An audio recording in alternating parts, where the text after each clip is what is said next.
someone to come, I was starting to be like, I never wanted to settle tonight. Like I wanted to push the whole time, and I think if I had someone come next to me with 300 to go, like we could have, like I'm not sure what that could have been. Like it would have just been nice to be like for us to press that backstretch, whereas kind of probably settled for 200 meters and then tried to go again. And I wanted to stay full gas.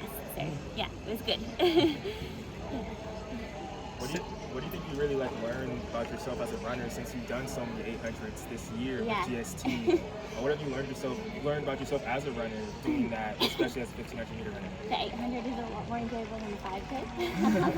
I think Grand Slam kind of welcomed us to be middle distance runners, and I think in our short distance category, knowing I was going to line up for full 800s, it's just kind of made us train more as like a middle distance athlete that can run a 3K but not run a 5K, and I'm quite okay with that. I've really enjoyed it. I think it's fun to do stuff, like I'm 28 now, it's really fun to do something new and something different and something that challenges me in different ways. And if anything, I think like another 12 months of this, which is my intention to sort of focus in this 8:15 zone this year and next year. I think we can run very fast over an 8. My dad was an 800 meter runner, and I think he loves sort of playing with this piece of it of like this is how you can run a good 8. I think I'm still learning the event, which is crazy. For like 2 laps, I think I need to really accept that I have more time than I think I have. I think I'm really focused on that first 100 and setting it up, and I think if I can execute the next 700, like a couple of tenths in the first 100 doesn't matter as much as I'm probably emphasizing it too right now. But yeah, it's really fun. I think it's going to help my 15s come around, and just like having been through now, like I ran 159.99 before the Olympics, but I've now run sub 2-4 times, and I feel like it's getting more and more familiar each time. So I think now when we're sort of looking at, it's like 201, 202 for halfway in the 1500, like hopefully that's more comfortable. Yeah. 158.6 tonight, felt pretty comfortable?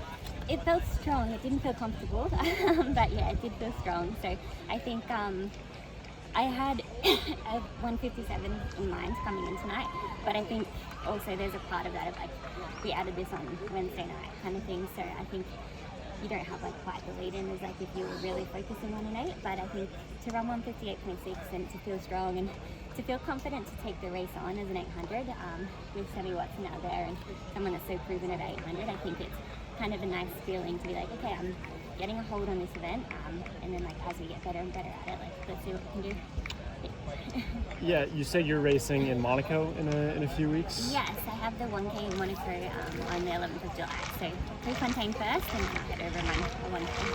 So what are your takeaways from this performance, knowing those are on the horizon? I think the electric forest is a lesson that this is a great track, but Monaco is next level again. So I think that if I can kind of just get really comfortable in that 158 range and then see what another 200 meters looks like, I think that's something to really look forward to in a month's time. Yeah. We're 11 days away from Faith Kipyegon's sub-4 attempt, and you mentioned that you might even be interested in helping pace that. Any chance that might happen? I would have loved to. I couldn't commit this year with LA Grand Slam in place, but I think I've sort of told the people that matter that like, hey, if there's a second attempt, like I'd love to be involved, or if there's a second situation down the track that would like endure my involvement, I would happily put my hand up. So yeah, this year, I mean things have changed now, but I think it's also more important for me to just sort of stay stateside right now as I planned, and then head to Europe. And if I'm in Europe and there's something else going down, like I'm more than available. Yeah. How have your race plans shifted for the summer now that Grand Slam track LA has been canceled? Yeah, I think just this was a last minute addition. Like I wanted one more 800, so kind of looking at the calendar and seeing that this was an option was really cool. And to come back to Portland was really special. Like I love this place, and it's where I made my pro debut in the 800, and I've improved by like 5.5 seconds. So it's good to know the training's working. But yeah, no, I think the 1500, not having to run a 15 a week before pre now is probably a blessing, and I got my one more 800, so it's not altered things too much. I wish it was going ahead. It's the most fun I've had competing in a long time, but we'll see if they're back next year, and I'd love to be involved again. Yeah. Congratulations. Thank you very much.